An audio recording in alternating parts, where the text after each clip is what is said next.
More than 10,000 asylum seekers at the southern border have been sent back under the controversial Remain in Mexico policy as their asylum cases are processed in American immigration courts. And we've learned the Trump administration wants to expand this practice. Typically, refugee status is not granted just based on economic need or because a family lives in a bad neighborhood or poverty.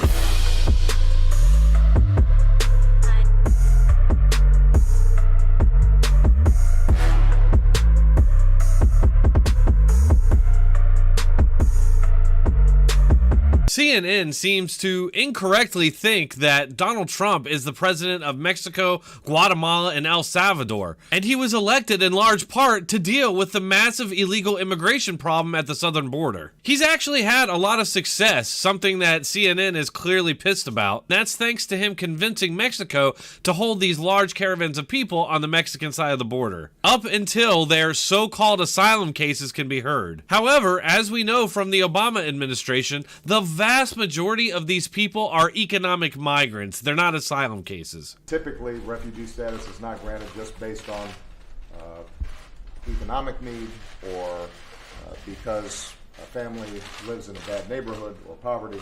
Don't get me wrong, I do feel bad for these people, but if they want to come here, they gotta come legally. While you and I and millions of Americans may see this as a success, CNN doesn't think so, and they are apparently upset that there aren't millions of people just streaming across the border unchecked. They seem to be very supportive of open borders, something that they have claimed over and over again that Democrats aren't supportive of. They seem to be very supportive of open borders, something that they have claimed over and over again that Democrats aren't supportive of. We'll get right back to this media meltdown in just a second, but let me take a quick moment to thank this channel's new sponsor, PatriotLegacy.com. Patriot Legacy was nice enough to send me over one of these units to test out and give you an honest review of. This survival/tactical flashlight has a lot of neat features, most prominent the solar charging panel, which will actually charge using normal light. It's got some really handy survival tools as well, like this razor blade, which can be used to cut off your seatbelt if you're stuck in your car, as well as other materials if you needed to in a survival situation. You might have also noticed this little guy here, which is used to break out your windshield or car window in the event that you're stuck. And I imagine it would be pretty useful for a defensive weapon if you needed it. It's also got an array of 6 flashing light options that are really useful if you are in a car accident or just stuck on the side of the road or possibly even lost in the woods. People are gonna see these lights when they're flashing. And then of course we have the main function of the flashlight, which I can assure you is extremely bright, 500 lumens to be exact. They also have this compass that is removable, and if you take off the compass, underneath you have a speaker which is extremely loud. Say you're in a dark parking lot and somebody attacks you, or you think somebody's gonna attack you, you hit that alarm and anybody in the area is gonna hear it. You see under this cover, you have a couple options. Either you can charge other devices off the flashlight, or you can plug in the flashlight through USB and charge it. In conclusion, I love this tactical flashlight. It's got everything you would ever need. 6 overall lighting functions, escape features like the window hammer and the seatbelt cutter, solar charging so you don't need batteries, a power bank for charging your phone and other devices, and a removable compass with access to a personal safety alarm. Patriot Legacy supports veterans and YouTubers like yours truly. So head on over there and make sure to use the promo code DRONE20 to get 20% off your purchase. Thank you.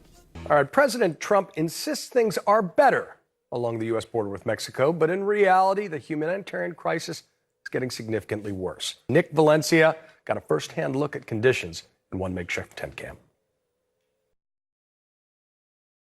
I just want to quickly point out the obvious emotion and opinion this so-called reporter is already injecting into the story. It's what's called an appeal to emotion, and it's a logical fallacy. It's most certainly something that you wouldn't see with a professional journalist, but rather a propagandist or an activist. And for people who constantly tout that nobody is above the law, they certainly are very selective about how they'll apply those standards. This reaction from CNN is kind of baffling, especially considering that Obama took the very same stance about asylum cases and openly said that if you don't meet these criteria, you shouldn't come here. Some Republicans have suggested there's an open border policy or the president hasn't been tough enough. Listen to these tough words here. Our message absolutely is don't send your children. So that is our direct message to the families in Central America. Do not send your children to the borders. If they do make it, they'll get sent back. It was never a controversy or a scandal.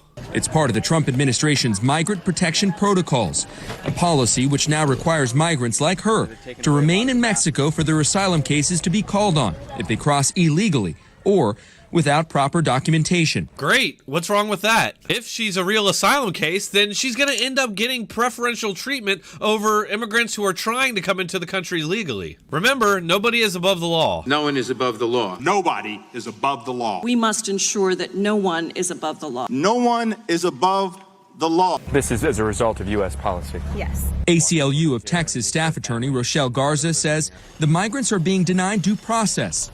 She says their fate is being decided in an unprecedented way in makeshift tent courts. Wrong. These people made the choice to illegally enter the United States, and they can make the choice to go back home. The U.S. is under no obligation to accept a never-ending stream of economic migrants. We can't even take care of our own poor and veterans, much less millions of poor from other countries. We had an election, and as you all like to remind us during the Obama administration, elections have consequences. He was elected to do something about this problem, and he's doing it. Nobody elected CNN or left-wing extremists to dictate our immigration policy. Again, and I want to keep reminding you of this, the vast majority of these people are not asylum cases. They come from poor, bad neighborhoods, yes, but that's not the criteria for asylum. Typically, refugee status is not granted just based on economic need or because a family lives in a bad neighborhood or poverty.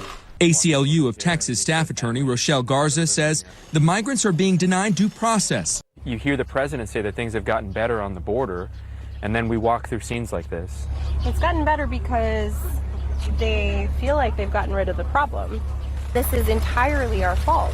Sure, yeah, okay, let's interview this left-wing activist who's gonna spew a bunch of unchecked political rhetoric. What they just said there doesn't even make sense. If their cases are being heard, then they're getting their due process. It doesn't matter if the court's in an office building or in a tent. Where would these people be if they weren't in that tent city right now? They would be in detention centers, and no doubt CNN and left-wing activists would be outraged about that too. They just want us to let all of these people in unconditionally. The only thing that would make these people happy is to just open the borders. Thanks for watching. This channel is under constant assault by YouTube, and almost nothing is monetized. So I depend on my donors and sponsors to keep this channel going. If you enjoy my content and you want to support this channel, please consider subscribing to me on Patreon or Subscribestar. I also accept donations on PayPal, and I deeply appreciate it. Thank you for all the support that I've gotten from all of you, and keep coming back.